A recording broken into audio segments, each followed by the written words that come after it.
एकदम टोकाला घ्या बरं का. हो हो गुंडाळा त्याला काका. हा गुंडाळा गुंडाळा काट नका मारू. हा बरोबर.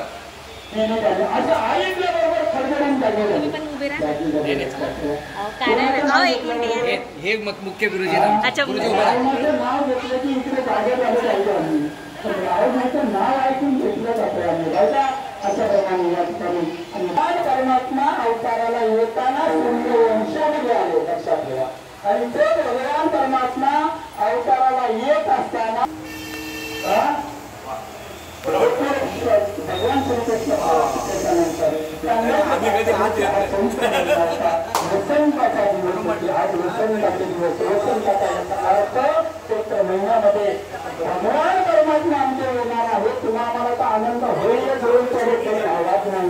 पण जंगलामध्ये असणारे सर्व वृक्ष आहेत की नाही वृक्ष वेली वगैरे करावं लागतं.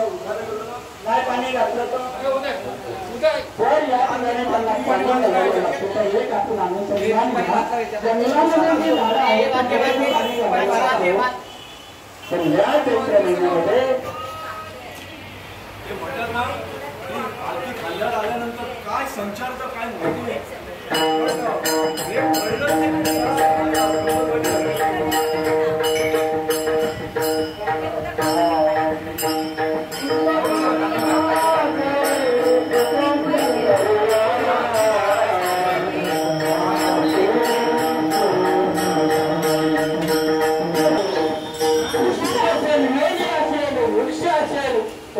त्यांना कोण पाणी घालतो.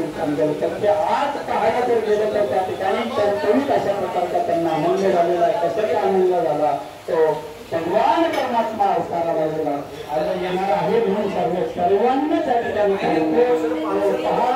14 वर्षाच्या भगवान परमात्म्याने वेळेला अंग मिळत होती.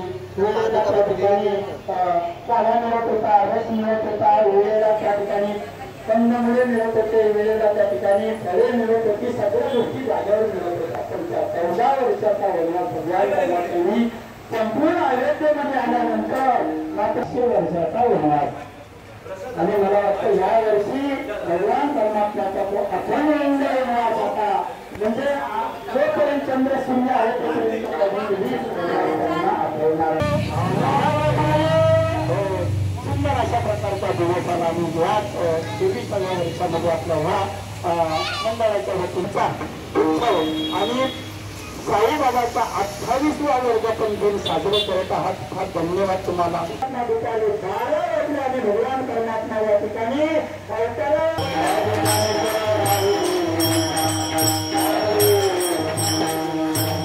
आपण या कार्यक्रमाच्या